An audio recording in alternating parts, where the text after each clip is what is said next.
Putin praises Trump's efforts to end Ukraine war ahead of Friday's summit in Alaska.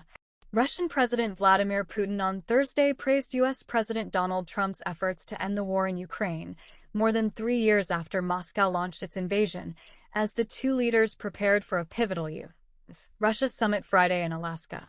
London. Russian President Vladimir Putin on Thursday praised U.S. President Donald Trump's efforts to end the war in Ukraine, more than 3 years after Moscow launched its invasion, as the two leaders prepared for a pivotal U.S.-Russia summit Friday in Alaska.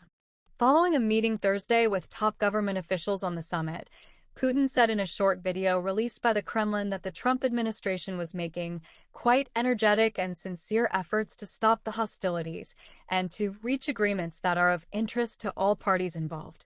Putin also suggested that long-term conditions of peace between our countries and in Europe and in the world as a whole could be reached under an agreement with the U.S. on nuclear arms control. In Washington, Trump said there was a 25% chance that the summit would fail, but he also floated the idea that, if the meeting succeeds, he could bring Ukrainian President Volodymyr Zelensky to Alaska for a subsequent three-way meeting. In a radio interview with Fox News, Trump also said he might be willing to stay in Alaska longer, depending on what happens with Putin. Meanwhile, Zelensky and other European leaders work to ensure their interests are taken into account when Trump and Putin meet in Anchorage. Uncertainty for Europe. UK Prime Minister Keir Starmer welcomed Zelensky to London on Thursday in a show of British support for Ukraine a day before the critical Trump-Putin meeting. The two embraced warmly outside Starmer's offices at 10 Downing Street without making any comments, and Zelensky departed about an hour later. Zelensky's trip to the British capital came a day after he took part in virtual meetings from Berlin with Trump and the leaders of several European countries. Those leaders said that Trump had assured them that he would make a priority of trying to achieve a ceasefire in Ukraine when he meets with Putin. Speaking after the meetings to reporters, Trump warned of very severe consequences for Russia if Putin doesn't agree to stop the war against Ukraine after Friday's meeting. While some European leaders, including German Chancellor Friedrich Merz and French President Emmanuel Macron, praised Wednesday's video conference with Trump as constructive, uncertainty remained over how the U.S. leader, whose rhetoric toward both Zelensky and Putin has evolved dramatically since retaking office this year, would conduct negotiations in the absence of any other interested parties.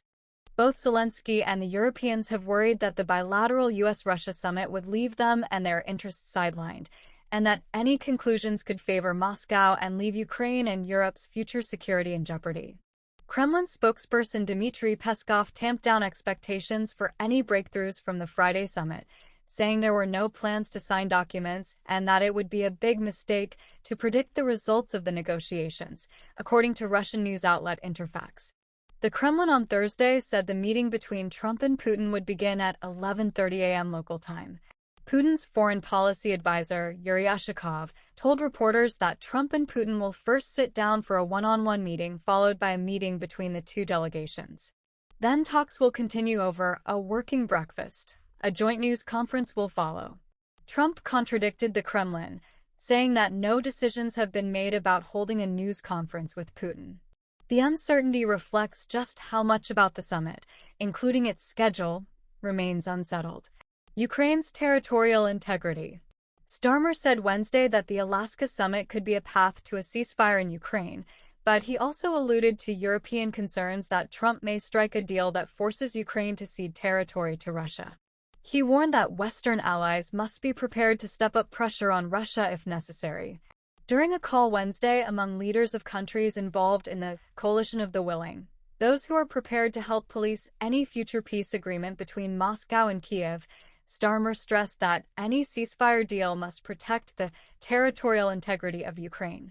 International borders cannot be and must not be changed by force, he said. Kiev has long insisted that safeguards against future Russian attacks provided by its Western allies would be a precondition for achieving a durable end to the fighting. Yet many Western governments have been hesitant to commit military personnel.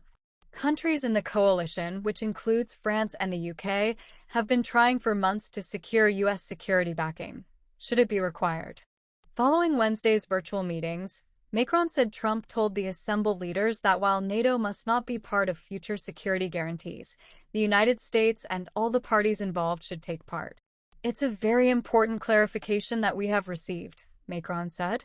Trump did not reference any U.S. security commitments during his comments to reporters on Wednesday. Some Ukrainians are skeptical. With another high-level meeting on their country's future on the horizon, some Ukrainians expressed skepticism about the summit's prospects. Alexandra Kozlova, 39, who works at a digital agency in Kiev, told the Associated Press on Wednesday that she believes Ukrainians have already lost hope that meaningful progress can be made toward ending the war. "I don't think this round will be decisive," she said. "There have already been enough meetings and negotiations promising us, ordinary people, that something will be resolved, that things will get better, that the war will end. Unfortunately, this has not happened, so personally I don't see any changes coming."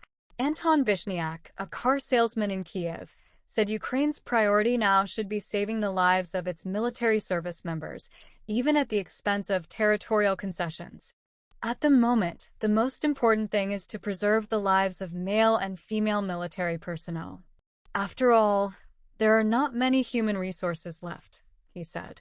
"Borders are borders, but human lives are priceless." Russia and Ukraine trade strikes.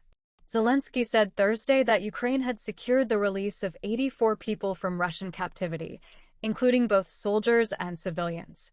Those freed included people held by Russia since 2014, 2016, and 2017, as well as soldiers who had defended the now Russian-occupied Ukrainian city of Mariupol, Zelensky wrote on Telegram. The Russian Defense Ministry said Thursday that it too had received 84 soldiers as part of a prisoner exchange. In other developments, Russian strikes in Ukraine's Sumy region overnight Wednesday resulted in numerous injuries, Ukrainian regional officials said. A missile strike on a village in the Serodinobudska community wounded a 7-year-old girl and a 27-year-old man, according to Regional Governor Ola Hryhorov. The girl was hospitalized in stable condition. In Russia, a Ukrainian drone attack damaged several apartment buildings in the southern city of Rostov-on-Don, near the border with Ukraine, where 13 civilians were wounded, according to acting governor of the region, Yuri Slyuser. 2 of the wounded were hospitalized in serious condition, Slyuser said. Spike reported from Budapest, Hungary.